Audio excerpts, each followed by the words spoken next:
health. Reboot your body. Omega 3 oil extracted from algae. Strong heart, sharp mind, healthier you. అదే ఇప్పుడు మనం ఇప్పుడు దాకా మాట్లాడుకున్న ఎంతసేపు కూడా మీరు నా దేశం అంటున్నారు, నా ధర్మం అంటున్నారు, ఏమన్నా చేయడం నా బాధ్యత అంటున్నారు, పేదవాళ్ళు అంటున్నారు.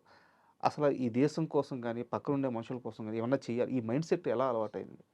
చెప్పాను కదా, it's only because my father, so మా తండ్రి వల్ల. ఆయన మీకు కావాలంటే ఇప్పుడు వెళ్ళి ఎంక్వైరీ చేసుకోండి. షామీర్పేట యువతల నుంచి మెయిన్ రోడ్ నుంచి మాది బొమ్మరాజుపేట విలేజ్ లోపలికి ఉంటుంది మా ద్రాక్ష తోట. 4.5 కిలోమీటర్స్ సొంత రోడ్డు వేసాడు. బా. ఇవాళ 20 గ్రామాలకు అదే రోడ్డు. ఆయన మెటల్ రోడ్ రోడ్ అది ప్రైవేట్ ల్యాండ్. ప్రైవేట్ గవర్నమెంట్ వేస్తానంటే ఎవరు ఒప్పుకోవాలి. మా ఫాదర్ ఇల్లు నిలబడితే అందరూ ఇచ్చేసారు.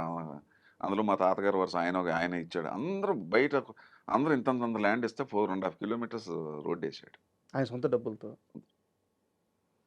తర్వాత ఆర్టీసీ బస్సు పెట్టించాడు రాత్రి. ఆర్టీసీ అంతా చాలా హై ఇన్ఫ్లుయెన్స్లో ఉండేవాడు ఆయన.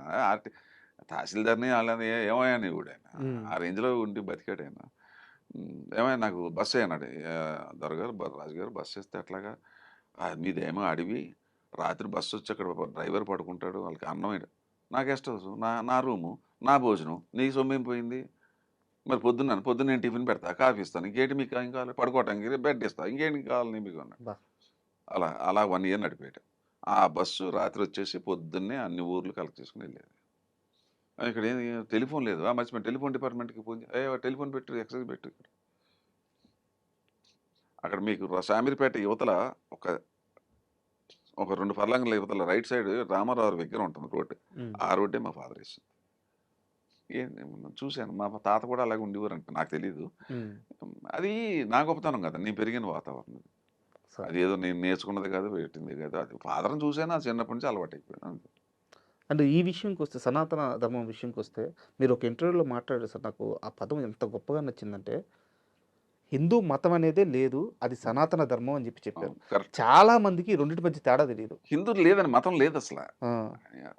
కృతయుగం, త్రేతాయుగం, ద్వాపరయుగం. ఆ రోజుల్లో అసలు హిందూ మతం అనేది లేదు. ఇప్పుడు మహాభారతం అయిపోయి 5,000 సంవత్సరాలు అయింది. అప్పుడే శ్రీకృష్ణుడు చెప్పాడు, రాబోయే కాలంలో ఈ భరతఖండంలో మ్లేచ్చులు వచ్చురు అని చెప్పాడు. అక్కడి నుంచి డౌన్ఫాల్ 2,000 సంవత్సరాల నుంచే మనకి ఈ దండయాత్రలు చేసేటప్పుడు దాన్ని ఏంటంటే అలాగా మెల్లగా మనకి ఏదో పెట్టాలి కాబట్టి అంతా మనం హిందూసే కానీ హిందుస్థాన్ నుంచి హిందూ మతం అట్లా హిందూ వచ్చిందే. మన సనాతన ధర్మం ఏం చెప్పిందంటే, అప్పుడంతా కృతయుగం కాదు, ఈవెన్ మహాభారతం అయిపోయిన 2-3 వేల సంవత్సరాలు కూడా సనాతన ధర్మే. మనం సనాతన ధర్మం ఏంటంటే ఉదయాన్నే లేవాలి, స్నానం చేయాలి, తల్లిదండ్రులు మాతృదేవోభవ, పితృదేవోభవ, ఆచార్య దేవోభవ, తల్లి దైవం, తండ్రి దైవం, తర్వాత గురువు దైవం, నెక్స్ట్ తర్వాత అన్నీ చెప్పేవారు.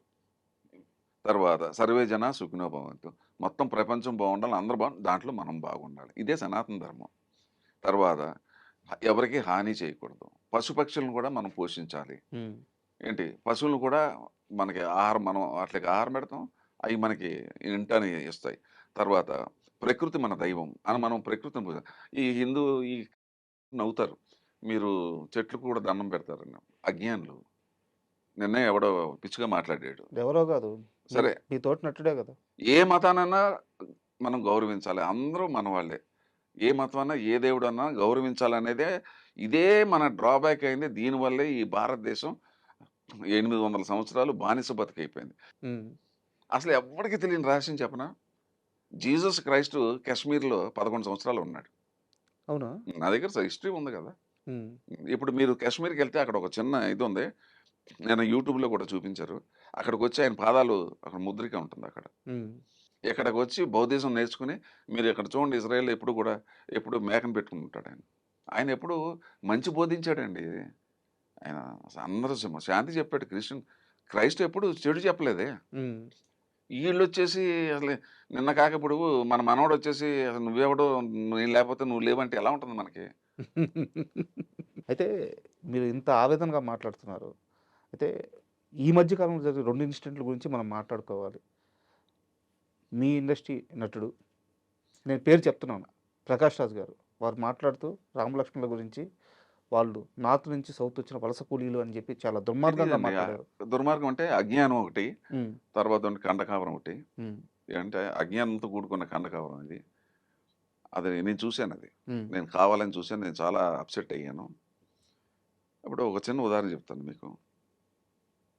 A great scientist, atom bomb కనిపెట్టిన గ్రేట్ సైంటిస్టు, లేకపోతే ఒక మహానుభావుడు, అంటే గ్రేట్ పీపుల్ మనం ఎగ్జాంపుల్ తీసుకుంటే, వాడు చాలా గొప్ప సైంటిస్టు, గొప్ప డాక్టరు, గొప్ప ఇంజనీర్ అనుకుందాం. ఆడికి మాట్లాడటం తెలియదు అనుకోండి, ఆడు వేస్ట్ ఫెలో కింద లెక్క. ఉమ్, అంటే వాడికున్న జ్ఞానం అంతా కూడా నశించిపోయినట్లు లెక్క.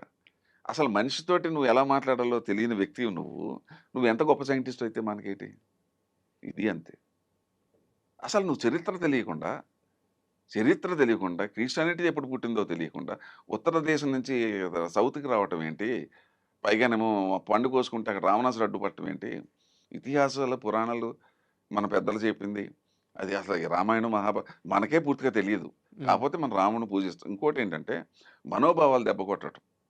ఈ దేశంలో బతుకుతూ, ఇక్కడ నీళ్లు తాగుతూ, ఇక్కడ సంపాదిస్తూ, ఇక్కడ దేవుడిని తిట్టడం ఏంటి? మహాపాపం. మహాపాపం కదా! అది ఏమనాలా? మూర్ఖత్వం అనాలా? అజ్ఞానులు అనాలా? రాక్షసులు అనాలా? ఏమనాలి వాళ్ళని? ఈ సనాతన ధర్మం ఎప్పుడు పుట్టింది? కొన్ని లక్షల సంవత్సరాల క్రితం పుట్టింది. ఈ సనాతన ధర్మాన్ని విమర్శించి రాముడు లేడు, కృష్ణుడు లేడు, నార్త్ నుంచి వచ్చాడు, సౌత్ నుంచి వచ్చాడు, ఏంటి అసలు ఏమన్నా అసలు ఉందా? సార్, నమ్మకపోవడం అనేది నాస్తికులు వాళ్ళ ఒక సపరేట్. నమ్మకపోవటం okay, okay. కానీ అది విమర్శించటం ఏంటి? ఇన్ని కోట్ల మంది ఇన్ని కోట్ల నమ్మకాన్ని- మంది మనోభావాలు. మనోభావాల్ని మనం ఇప్పుడు ఓకే, నీకు ఇప్పుడు రాజకీయ పార్టీలు ఉన్నాయి. నాకు ఆ పార్టీ అంటే ఇష్టం. నాకు ఆ పార్టీ అంటే ఇష్టం అని చెప్పి ఇంకో పార్టీని తిట్టే రైట్ నాకు లేదు. కరెక్ట్. ఈ పార్టీని మెచ్చుకునే రైట్ నాకు ఉంది. కరెక్ట్. అసలు ఎంత రెవల్యూషన్ వచ్చేసింది. నార్త్ ఇండియా అంతా కూడా హిందూ సంఘాలు నాకు ఫోన్లు వచ్చినాయి, చెప్పకూడదు ఇంకా. ఓపెన్ మీరు అడిగారు కాబట్టి ఇంకా ఇంటర్వ్యూ కాబట్టి నేను తప్పించుకోలేను. నాకు 20 మంది ఫోన్ చేశారు. అన్న, నువ్వు కత్తి పట్టుకుంటే నువ్వు వదిలిపెట్టు, నాకు తెలుసు. నువ్వు ఒకసారి ఇదే వ్యక్తికి నువ్వు ఒకసారి శిక్ష వేసావు, నాకు మా అందరికీ తెలుసు. మీరేనా అది? నేను బ్యాన్ వెనకాల ఉంది మీరేనా?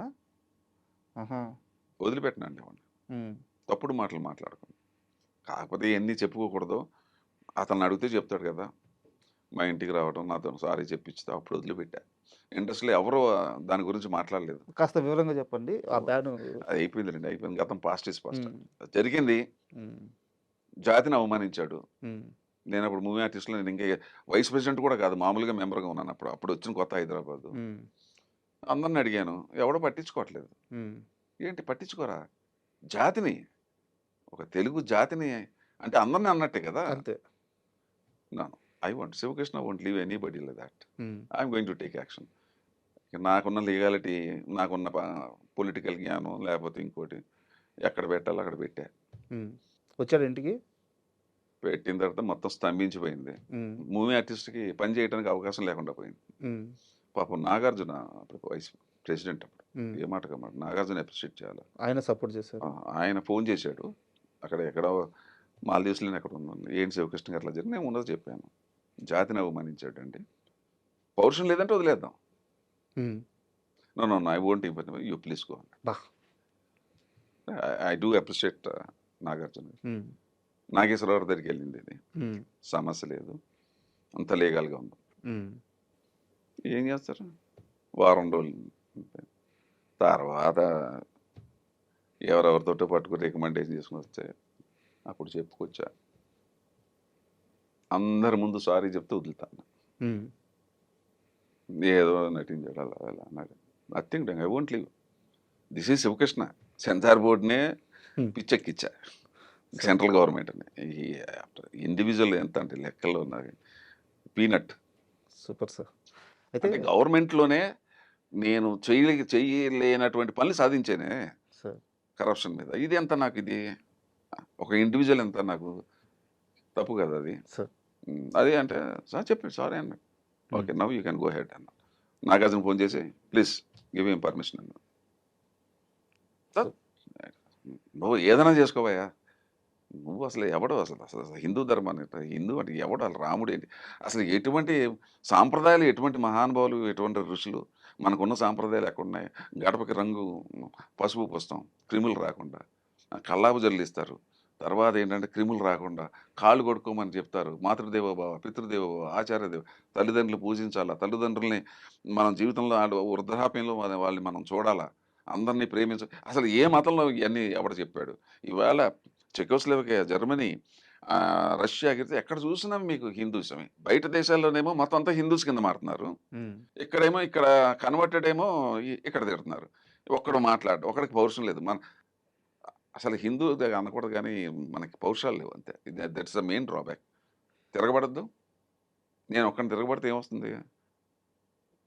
ఇలా ఇంతమంది కలుస్తేనే కదా ఏదైనా జరిగేది. ఎవరికి అది మన దగ్గర పెద్ద డ్రాబ్యాక్ ఏంటంటే మనకెందుకులే. అరే మనకెందుకులే సార్, ఈ దేశంలో ఈ పుణ్యభూమి, కర్మభూమి, వేదభూమిలో పుట్టి మన మన మన జాతిని, మన గౌరవాన్ని, మన దేశాన్ని అవమానిస్తుంటే నీకు బాధ్యత లేదా? అంటే ఎంతసేపు డబ్బులు సంపాదించేసుకుని బతుకుతావా? రేపొద్దున ఇంటికి వచ్చి నరికేస్తారు వాళ్ళు. అప్పుడు ఏం చేస్తావు? ఏం చేస్తావు అప్పుడు? అప్పుడు నీకు ఎవడో హెల్ప్ చేయడు. ఎందుకంటే మనకు పెద్ద డ్రాబ్యాక్ ఏంటంటే హిందువులు ఇప్పుడు సోకాల్డ్ హిందూస్లో పక్కింట్లో ఏదైనా జరుగుతుంటే ఎవడు రాడు కదా. మనకెందుకు వెళ్ళిపోతాం రోడ్డు మీద. ఎంత దౌర్భాగ్యం అండి.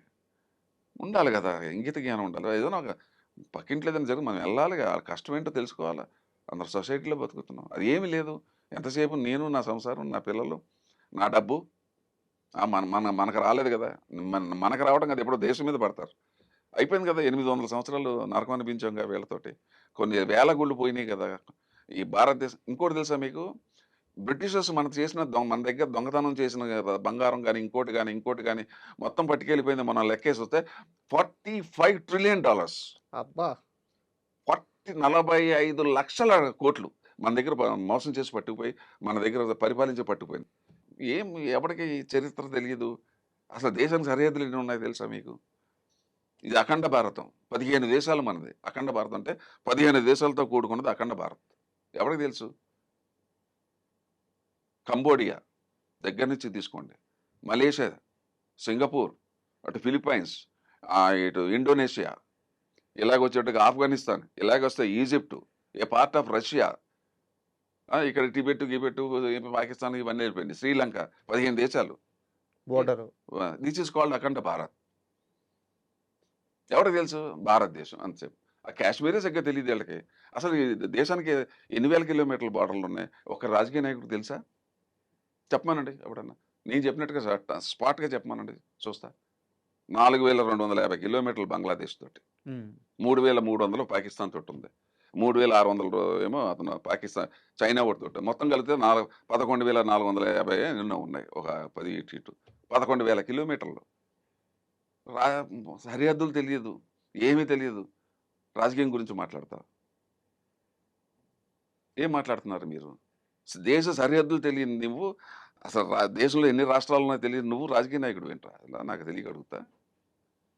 అందరూ అని కాదు సుమా, మహానుభావులు, there are great people, great నాయకులు ఉన్నారు ఇక్కడ, అన్ని చోట్ల ఉన్నాను. బట్ మోస్ట్లీ మనం ఎక్కడ దెబ్బతిన్నాం? 60% ఈ టైప్ ఆఫ్ పీపుల్. ఆవేదన ఆవేదన అండి, ఇది నా బాధ అనిపించేస్తుంది కదా. ఎంత బాధ అనిపిస్తుంది. దేశ సరిహద్దులు తెలియదు, దేశం గురించి నువ్వేం మాట్లాడుతున్నావు? నువ్వు సమానత్వం అంటావు. ఏంటి సమానత్వం? ఎక్కడుంది సమానత్వం?